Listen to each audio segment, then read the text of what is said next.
Hello, and welcome to Rock the Cash Bar. I'm Ben Mowbray. And I'm Dianne Gallagher. Every week, we pick one song and do a deep dive into the lyrics and explore the different ways they've been interpreted. We will also discuss how the song connected to us on a personal level, focusing on all the embarrassing details. Glad to have you here. Now enjoy the show.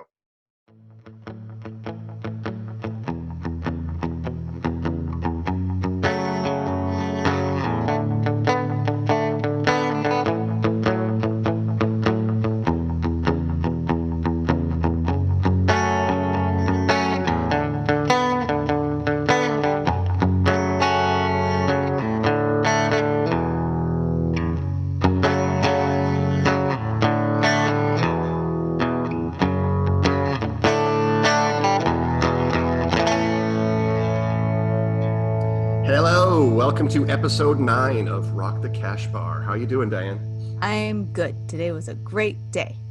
Today was a great day? Yes. Still in the quarantine? Yes. Today is day 50. Day 50? It's a banner day. It's day 50.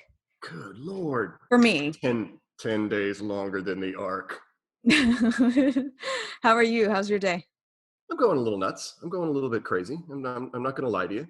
Okay. Yesterday we took extreme measures to battle boredom last evening. I gathered my sister, my girlfriend, and our good friend, whiskey brother Rob Mungle, around to get drunk and watch Steel Magnolias. What? Why Steel Magnolias? Because my girlfriend had never seen it, and we really wanted to make her cry. Well, I will say this. Steel Magnolias is famous because that crying scene is so severe, but you laugh immediately afterwards. Yeah, they do such a good job of puncturing the tension in that movie, and it's got some really, really funny lines. I mean, classic lines. Like, if you haven't got anything good to say about anybody, come sit next to me. Come sit next to me. And how funny is Tom Skerritt in the entire movie? He's great. He's absolutely great. I love it. There's one, like, this is a super nitpicky thing, but in the opening scene when Tom Skerritt is shooting at the birds in the trees to clear them away for the wedding reception, Sally Field is running through the house, like, taking care of everything. And every time the gun goes off, she flinches and she's scared. And I was just like, it would have been a little bit better, I think, a little bit funnier if she was just, like, not noticing that. If everybody else around was just like, this guy's crazy. And she's just like, I live with him. This is what happens every single day. I don't even notice anymore.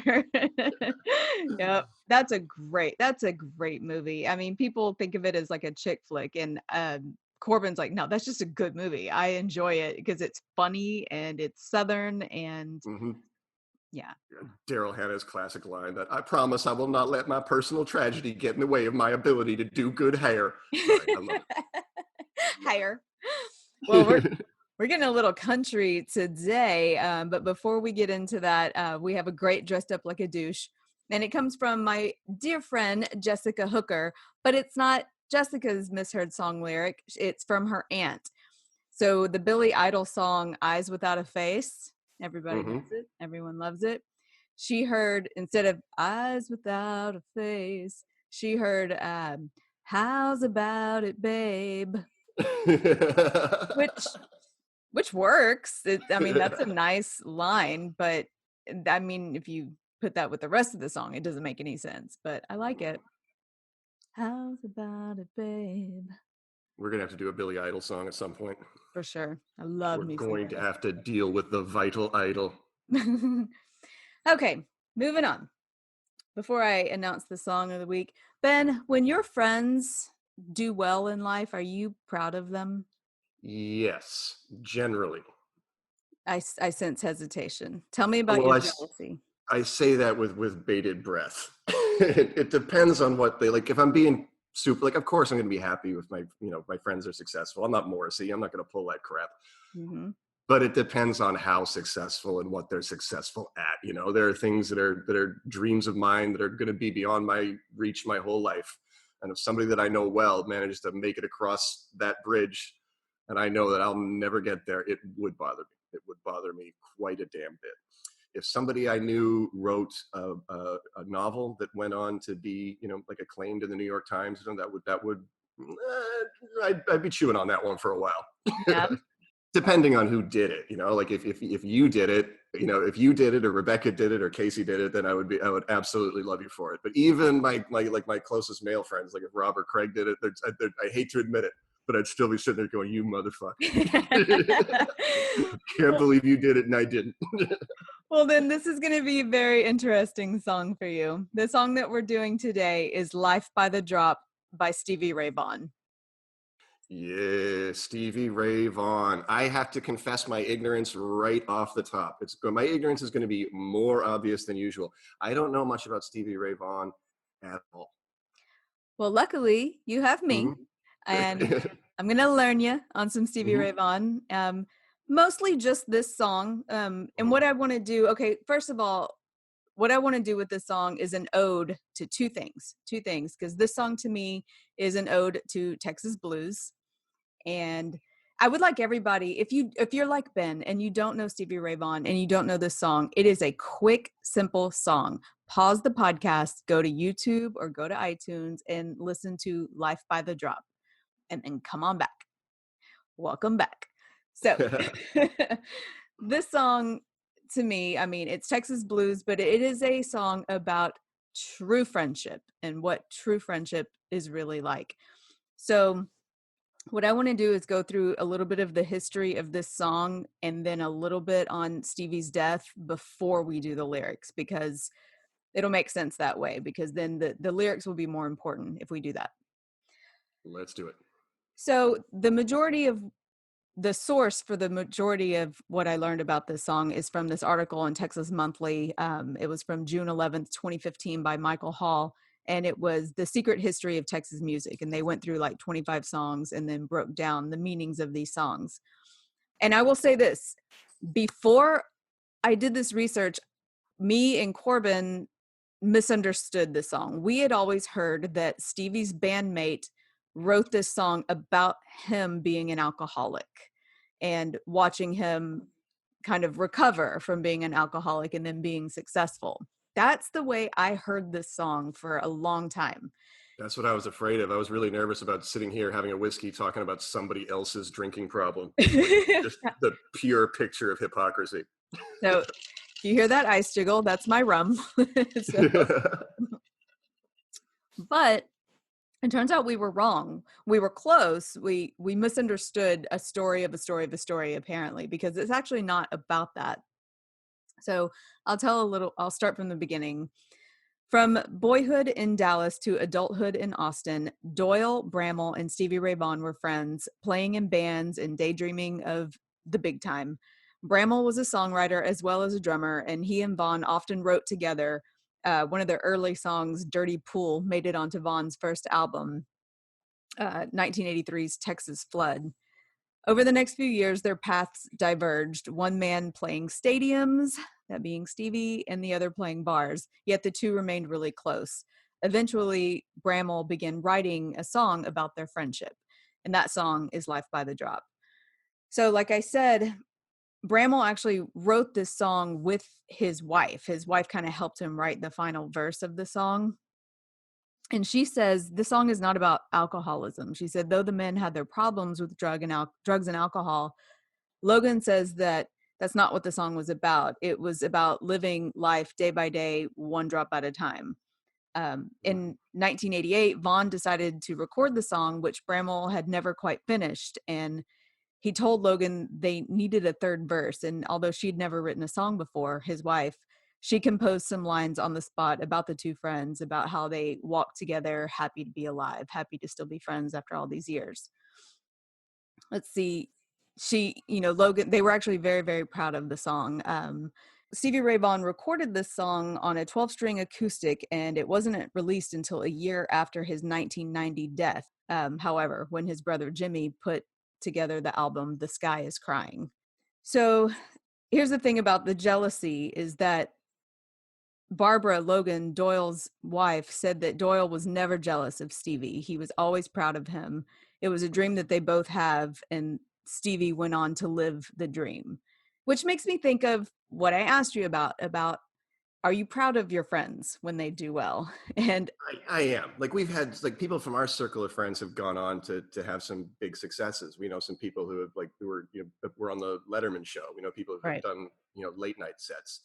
You know people who are making their living as stand-ups. And yeah, I mean there is some jealousy. I'll cop to that, like for right, sure.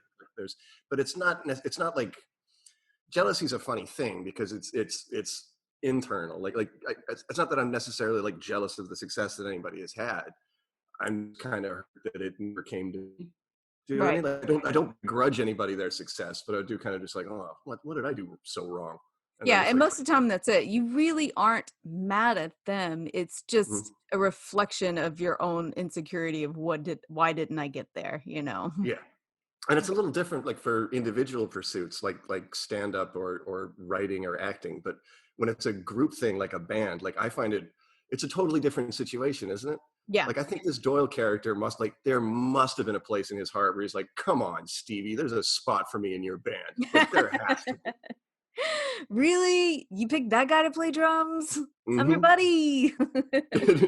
or even like what he eventually did with Life by the Drop, he had to have been just like maybe it was a little maybe humiliating, or he didn't want to like swallow his pride and go to Stevie Ray Vaughan and say, I've written a bunch of great songs that I think would sound great with your band. Why don't you do me a solid and play some of these? Maybe.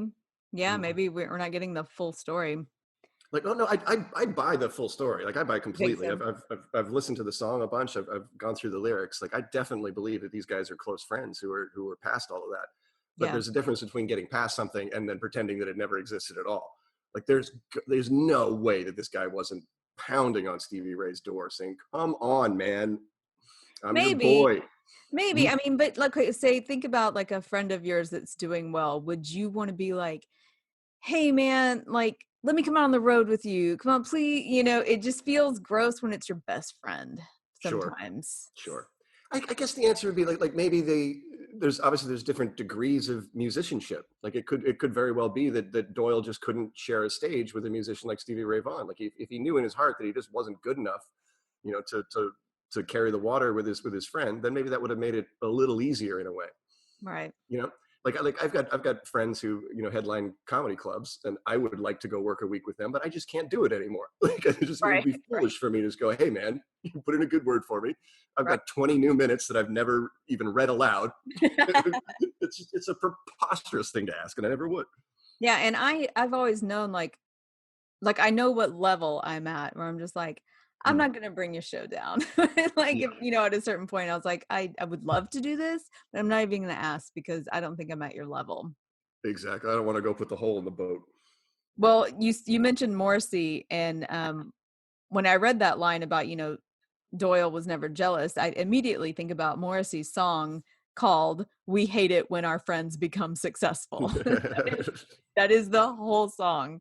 And I used to always get I mean, listen, I loved Morrissey as a teenager, and we all know that Morrissey's kind of a dick. We all know what Morrissey grew up to be, but his music is still great and that song's still a jam. But I used to always argue, like, well, then Morrissey, maybe that person wasn't your friend because maybe we hate it when our acquaintances or people who we don't think are very talented become successful, but you shouldn't hate it when your friend becomes successful. Like I'm not down with that. I'm not I mean, you can beat yourself up, but don't shit on them.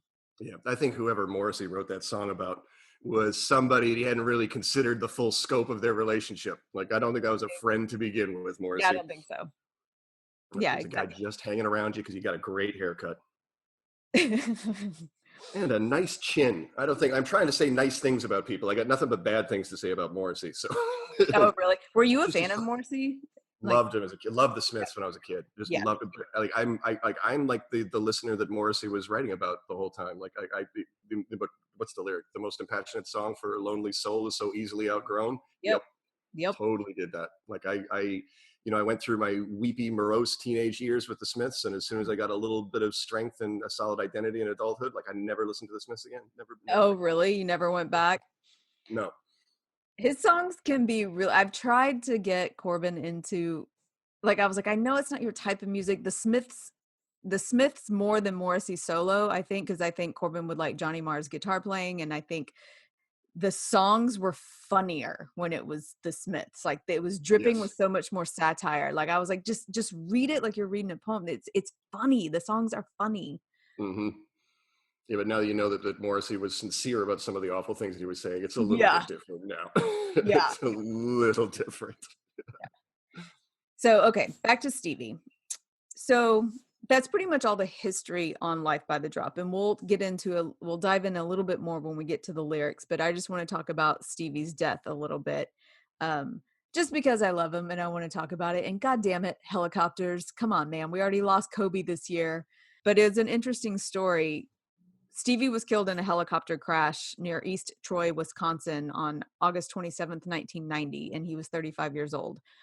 So Vaughan had spent much of his last days performing with his band Double Trouble as the opening act for Eric Clapton at Alpine Valley Music Theater. After the concert concluded, he and 3 members of Clapton's tour entourage boarded a helicopter and it crashed into the side of the nearby ski hill resort shortly after takeoff. So here's the interesting thing is the day before his death, Vaughan told his band and crew members about a nightmare he had in which he had his own funeral. He was at his own funeral and saw thousands of mourners, and he felt terrified yet almost peaceful. Have you ever had any visions of your own death? No, no, No. I've never I'm a bit of a brooder. I can be, morose, but I've never had like visions of death or suicidal tendencies or anything like that. Well, I want to look up more. So I know of 2 people that had, one was my next door neighbor growing up, Greg. He Mhm. used to tell me about these nightmares he would have about his own death. And then he died. He died, in his 30s, early 30s. And I remember, I don't know, were you a fan of TLC, the band? I felt like I was getting chased around by TLC for a while. Wouldn't say I was a fan. Yeah, kind of couldn't get away. Well, Hmm. Lisa Left Eye Lopez, she had this documentary she was doing and it played on MTV, and she had this type of vision about her upcoming death. And I won't say that I have to go and watch it again, but it wasn't like she knew how she was going to die, but it's like she felt this presence of something bad going to happen to her. And she talked about it on this documentary. And I mean, we'll definitely circle back to that if we ever Yeah, do a TLC song, especially Don't Go Chasing Waterfalls. exactly. But Should be in that, noted, I am a big fan of Left Eye Lopez, though. yeah, so I it's want a Corbin. girl to love me so much that she burns my goddamn house down. Great, great. When that That news story broke, I documentary. was like, "Can I go next?" I was like 17 years old. I don't even have a house or a mansion or anything like that. But no, you can ruin me. Oh, is she crazy? Well, it was in that documentary where she's talking about this, that that documentary has horrible footage of the car accident that kills her. Like the girls are in the car filming in the No, car, and then you hear them scream and you see the car start to turn, and they stop the footage there. They don't let you no wreck. way. But they were filming when the wreck happened and she died. Oh my god, that's horrible. Right. So Oh, it's a spooky thing when you hear about people kind of knowing they're about to die. It's very surreal. It's a weird moment. I think my dog's trying to get in the room. yeah. Okay. Anyway, I just thought that was interesting to bring up, that he had a little vision of his own death. She had the premonition of death. I don't like thinking about that. It's too like I think there are people that get fixated on death and then they kind of bring it about. You know Think what I mean? Like it becomes like half a self-fulfilling prophecy, where maybe they're not suicidal, but because they think about it so much, they talk about it so much that they stop defending themselves, they stop taking care of themselves, and then accidents start to happen. Well, did you hear, and I don't know if it's an urban myth, but there was I don't know, it was something like a hospital, or it must have been like a nursing home, where there was this cat that was in the nursing home that would Yep. go into a room when someone's about to die. Mm-hmm. This little what do you call the little dude with the cloak, the death. Yes. Anyway, Yeah. That. fuck that cat. Definitely. Yeah. No kidding. But I do think that, and this is getting a little bit, I don't know, it's spiritual, but it's like I do think that when you get to a point where you're old and infirm or sick, where your will to live or your strength to fight is a real thing. Like I Yeah. think that there are people who, if they have family members that need to be cared for, their affairs aren't straightened away, then they might fight off pneumonia at 95 years old Yeah. and go another day. But I also think that you can get to a point where as you're lying on your sick bed, that you can just go, okay, everything's in order. It's time for me to go. And Yeah. then you can stop fighting and you basically let your life leave you. I don't Yeah. mean to be grim, but I do No, believe it's that's a okay. thing. That's exactly what my great grandfather did. He had bone Mhm. cancer. He was in horrible pain, and he waited till Thanksgiving, and the entire family came up and saw him, and everyone got to hug him, say "I love you," say their goodbyes, and he died the next day. He was just like, Yeah. "All right, I'm done." Mhm. So, ugh, anyway, I don't. We're like, sorry guys, this is the funniest episode. We get death here. We're gonna get to the song in just a second. I will say another interesting point about his death is that Stevie Ray Vaughan's brother Jimmy and his wife Connie were supposed to be on that helicopter with him. It was supposed to be reserved for them, but when they got to it, their seats had been taken by Clapton's agent Bobby Brooks and his bodyguard Nigel Brown and assistant manager Colin Smythe, I guess it's how it's anyway. There was only one empty seat available, and Stevie turned to his brother and his brother's wife and was like, "Hey, can I please take this? I really got to get there." And they were like, "Yeah, you go." And they booked a flight, and so they would have been on that flight too and died. But Oh, the survivor's guilt that he's got to feel. yep. So that's enough about the history and about Stevie's death. Let's get into the lyrics of Life by the Drop. And man, I love singing this song. I love singing this because it seems simple enough. And I need to remember this next time I do karaoke, which we talk Go about. ahead and jam it. I'm like, oh, I'm shy now. Well, I will sing the first line. Hold on, I got a cough. It's so knowing, this is another weird thing, knowing that you're singing a song, you're projecting the song out into the world that someone wrote to you about you has got to be such a strange thing to do. I bet it keeps you focused on it though, because I think that one of the hardest things about being a musician is going up there and playing the same song again and again and again, right? Like I don't Yeah. like Michael Stipe can't wring any more out of Everybody Hurts. Like he's just got to be hating himself up there to do Right. it. But if you've really got like a connection to that song that helps you live in the moment, that helps you live in the feelings that you had when you wrote it, Yeah. I mean, that's having that personal connection, being able to bring your friend's voice into the world probably keeps you interested. I wish I could play guitar. Oh, if I could just play guitar, I could just play the beginning of it and sing. But it starts off with, "Hello there, my old friend. Not so long ago, it was till the end. Played outside in the pouring rain. On our way up the road, we started over again." What a sweet beginning to a song. His friend's You've just got like, a nice voice, so you "Thank do. you. Thank you." His friend's writing a nice little letter. "Hello there, my old friend. Not so long ago, it was till the end. We played outside in the pouring rain. On our way up the road, we started over again." You know, their friendship, they've been friends for a long time. They used to play together growing up, had this time where they played outside in the rain, and then, later on in life, they started over again. They started Mm. playing or, hanging out again. So here's basically the chorus is, "You're living our dream. Oh, you're on top. My mind is aching. Lord, it won't stop." And now here's a misheard song lyric from Dianne that I'm very ashamed of. When he says, "My mind is aching, Lord, it won't stop," I heard, "My mind is aching out loud, it won't stop." And Oh, then I I went like and your version. listened. Well, I like your version better. it makes me ashamed because the reason I thought that is I wasn't hearing the Texas accent, because he says, like, I heard, "My mind is aching out loud, it won't stop."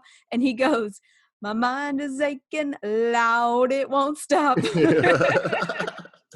Loudy, loudy, Loud. loudy. LAWD, loud is what he says in the song. And Okay. I'm so ashamed of myself for not hearing it.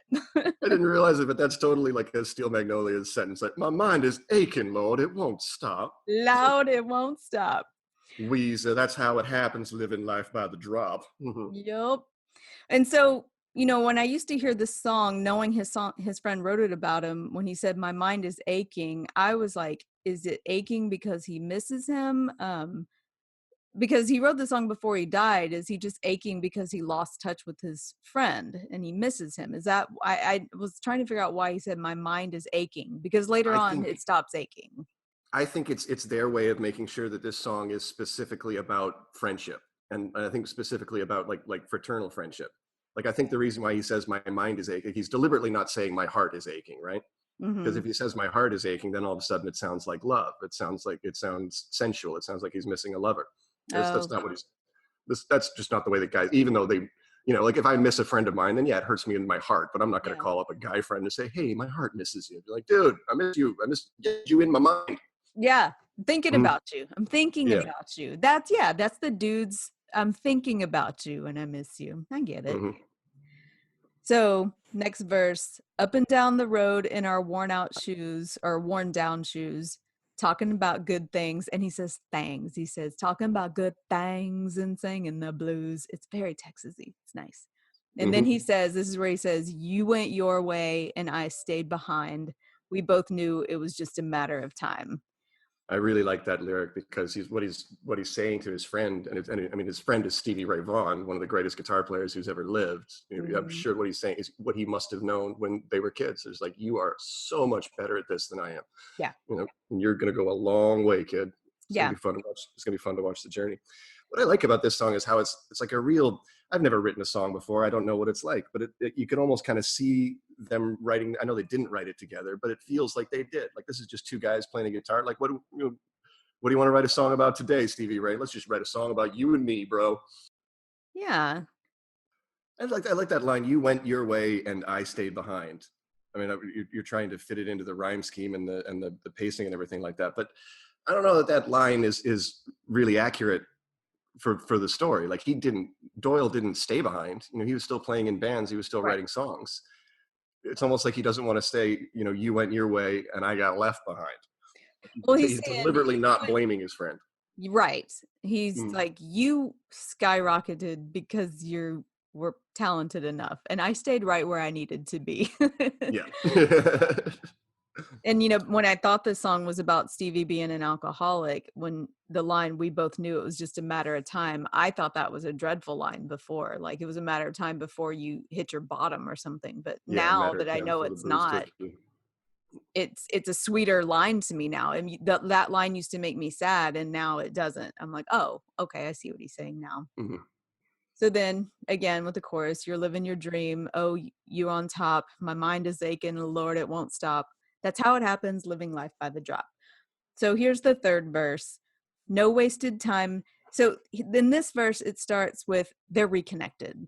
No wasted time. We're alive today. Turning up the past. There's no easier way. Meaning like, well, I'll get to that. Time's been between us, a means to the end. God, it's good to be here walking together, my friend. Mhm.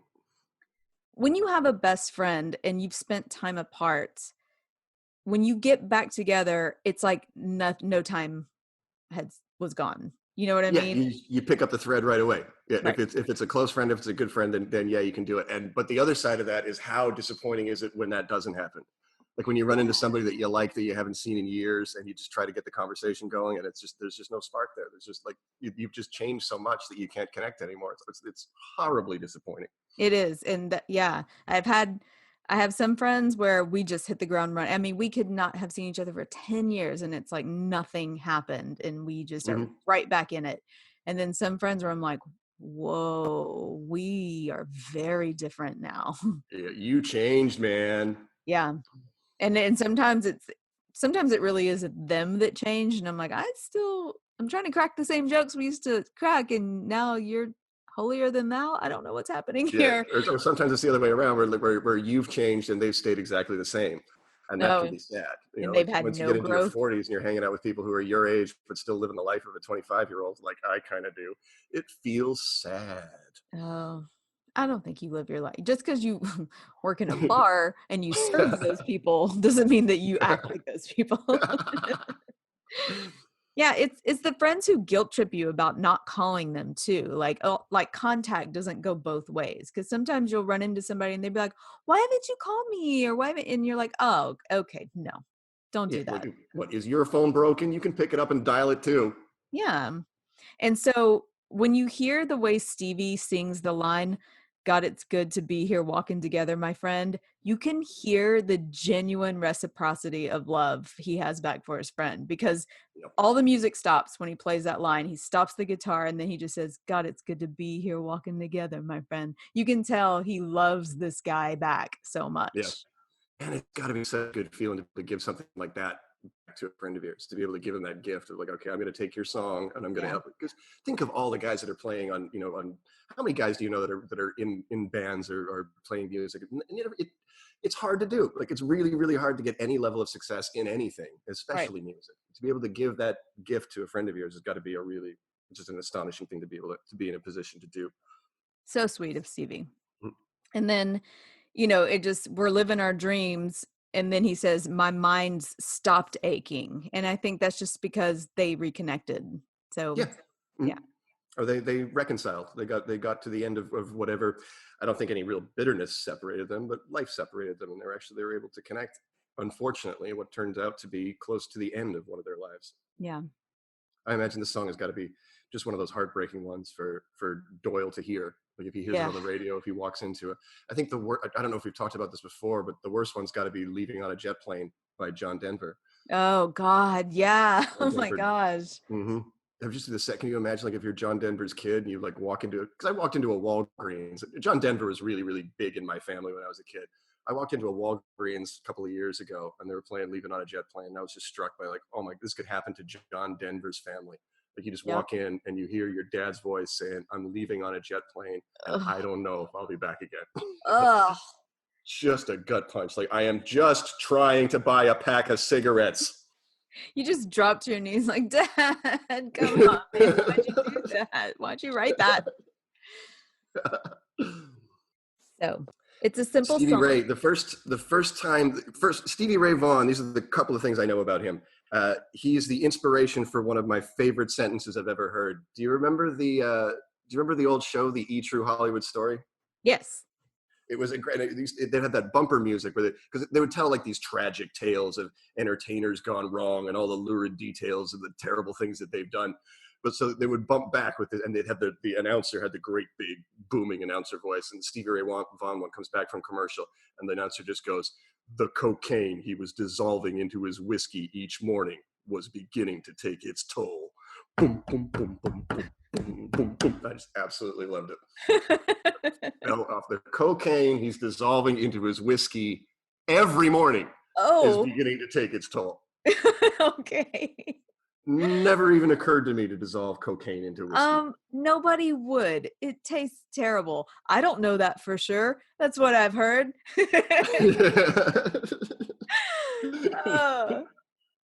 See him mixing it around with his slender, skillful guitar player's fingers. No, I mean, if you're gonna put it in anything, Time to face the day. you put it in your coffee at least, because they're both uppers. You want to, mix the two uppers together. You don't mix. You got to get the train going in one direction, Stevie. You can't. You're pulling yourself apart. Yes. Is the plane going up or down? I'm sorry, that was a very bad metaphor. No. Not delivered. I apologize.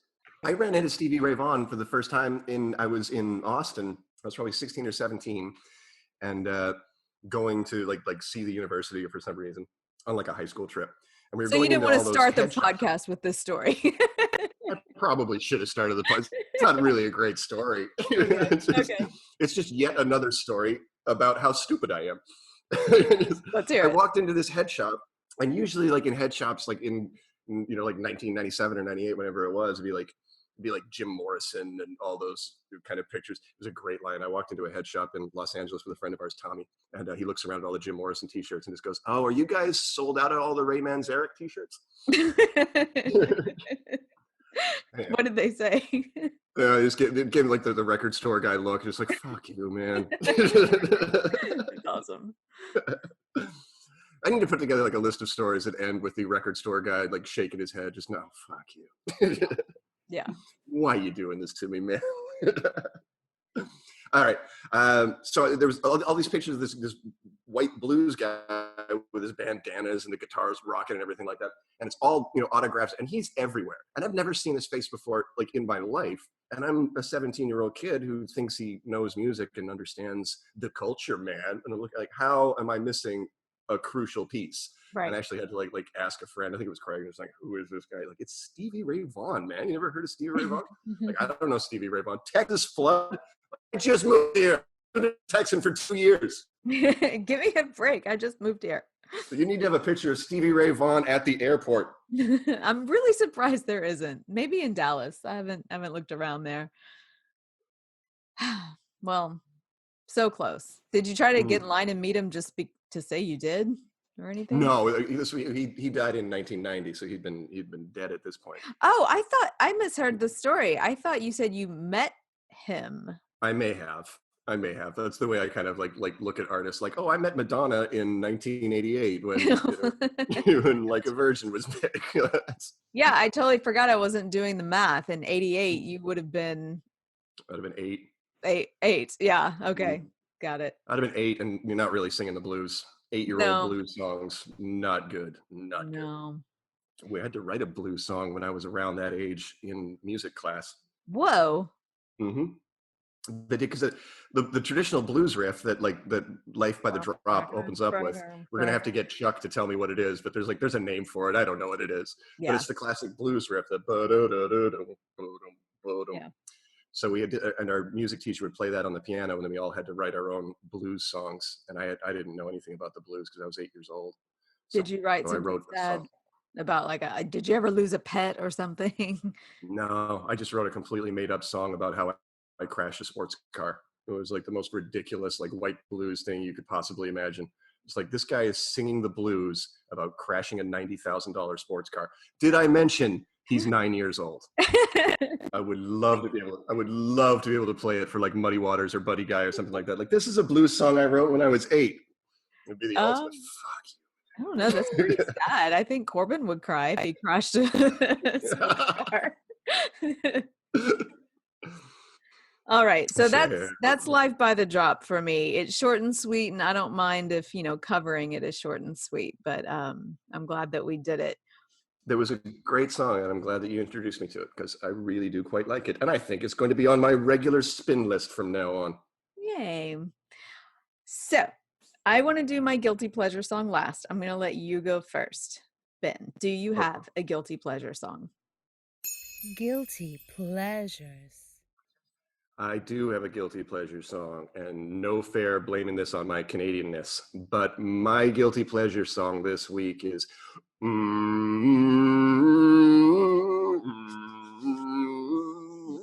Once there was this kid who got into an accident, and when, you know the song. Yeah, that guy has the Dummies. Crash Test Dummies. That's what they were called. Were they a one-hit wonder? They had that song, and they had another one, but I can't remember what the other one was. Oh my God, that's going to bother me. I'm going to have to look that up right away. His voice was the deepest voice I'd ever heard. Oh, and they had Superman never made any money. Okay, yeah, okay. That's a misheard lyric. I don't even know what the lyrics of that one was. Saving the world from... I don't know. Solomon Grundy. Solomon Grundy. That's what Superman was saving the world from. Gotcha. Fire off your tweets. Get in here and correct me. Do you have a guilty pleasure? I do. And you can totally blame this one on my East Texas upbringing. It's actually a song about Louisiana, which is basically East Texas, but it's the song Louisiana Saturday Night by Mel McDaniel. Do you know it? I know that. I've been a bartender in Texas for 20 years. I have to know that one. You have to. Well, you get down the fiddle and you get down the boat, kick off your shoes and you throw them on the floor. So my favorite verse in that song is, my brother Bill, my other brother Jack, belly full of beer and a possum in a sack, 15 kids in the front porch light, Louisiana Saturday night. So it's such a hillbilly lyric, but the bulk of my family on my mom's side is from East Texas in this really tiny town called Lovelady. I think at one point the population was like 400 and something, like it's really small. So I have a story connected to it. One of the first times I took Corbin to visit my family in East Texas, much of my younger cousins were running around the front yard of my grandparents' property. And at one point they were all standing on top of one of the vehicles in the yard, like just standing on top on like the roof of a car. And Corbin was like, all right, I guess they just do that here. And then one of them yelled, which one of you's got cow shit on your feet? Because there was cow shit all over the car, like all over the hood and the roof and everything. So you actually like live the Louisiana Saturday night. Like I keep it to myself, but every time that song comes on and people start singing along to it, I'm always looking at it like, oh, come on, man. You've never eaten possum. You don't know how to rosin up the bow. You're identifying with this because it makes you look like you fit in, but you don't really do this, do you? But people eat possum in East Texas. I mean, usually it's people who are very, very, very poor, and you do what you got to do. I don't think we've ever eaten possum in my family, but I did go to one family reunion where they were making squirrel gravy. So wonderful. I think I've had squirrel meat, unfortunately. Guilty pleasures. But that story about the kids and the cow shit, and it's just this perfect it's a perfect anecdote of the unbridled freedom of country children. I grew up in the country. I never ate squirrel or anything like that. Okay. Not possum, but I did grow up with that unbridled freedom that you're talking about. Yeah. Wild. My dad got a wild hair once. He wanted to raise chickens. He doesn't know anything about raising chickens. He's not a farmer, but we had a chicken coop, so he bought a bunch of chickens, and he had them out there, and they're like, I don't know how many, but it was probably 2 or 3 dozen chickens all in this chicken coop. And then winter was coming, and he realized, I don't know, he's going to be mad at me for telling this story, but he realized that winter was coming, and he didn't want to take care of chickens in the winter, so he and a friend of his went out and broke all the chickens' necks, broke their necks and put them in garbage bags. And that was it. But they're not farmers, right? So they like a farmer can pick up a chicken and just break its neck and it's dead instantly, right? Dad and his friends loaded them up into garbage bags. And when my brother and I got up the next morning and went to go see the chicken coop, there's all these like garbage bags that are moving. Oh no! Oh, no. So we opened them up and loosed a bunch of like broken neck chickens. Ben, this is horrifying. I don't remember it as horrifying. I only think of it as funny now. I'm sure at the time I must have been terrified. Like we must have thought that like neighborhood kids had broken onto the property in the middle of the night and murdered all of our chickens. Oh my God! Did you guys I just remember just seeing like all the garbage bags moving. Did you guys at least eat them after you killed them? Like respect their lives? No. My dad's friend was a big game hunter, so I'm sure that he just took them all over to his place, and that guy probably defeathered them and broke them down and dispersed them to the neighborhood families. You got to get better at the neck breaking, man. You just can't have these limp neck chickens like running. I'm sure that's the last chicken neck he ever even tried to break. Oh yeah, that's not for me. I am not good at this. Anyway, that's Life by the Drop. Okay, so this is the Monday release. So we get to tell the listeners the 3 songs that the Patreon members are going to vote on for Thursday. We are going to go with a Bruce Springsteen theme. And the 3 songs will be Born in the USA, I'm on Fire, or Because the Night. So. I don't mean to put my thumb on the scale at all, but Because the Night is my favorite love song of all time. I'm just saying, go vote for whatever you like. But Because the Night is my favorite love song. Yeah, that's Ben's favorite love song. I'm on Fire is one of my favorite love songs, and Born in the USA isn't exactly what you think it's about. So it will be a fun episode no matter what they choose. But anyway. And we're going to do all 3 songs at some point anyway. Yeah, probably. Probably. If you couldn't hear Ben, he said it keeps breaking up on your end. Sorry. We'll do all 3 of these songs eventually one day, probably in some way. I have no doubt. Right. Stevie Ray Vaughan, Texas Flood. Didn't know you all that well, but I miss you, man. I miss you. Stevie, Vogue. Vogue. Hey everyone. Just going to remind you again about our Patreon page. If you would like to help support Rock the Cash Bar, especially during this quarantine, we have some fun perks.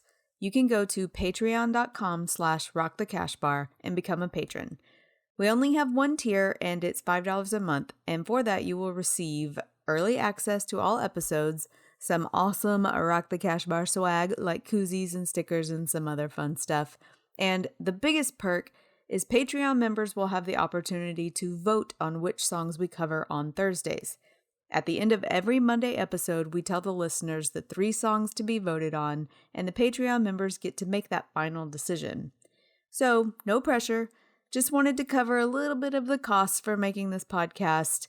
Maybe give Ben, our out-of-work bartender, a little scratch if possible. And, have a fun way to make the podcast a little more interactive with our listeners. So, again, patreon.com/rockthecashbar. Thank you guys so much. That's a wrap on this week's episode of Rock the Cash Bar. Tune in every Monday to find out the new song of the week. Send us an email at rockthecashbarpodcast@gmail.com and tell us your personal misheard lyrics so we can read them on the podcast. You can also reach us at Twitter and Instagram at rockthecashbarpodcast. Please rate, review, and subscribe on Apple Podcast or wherever this podcast was downloaded.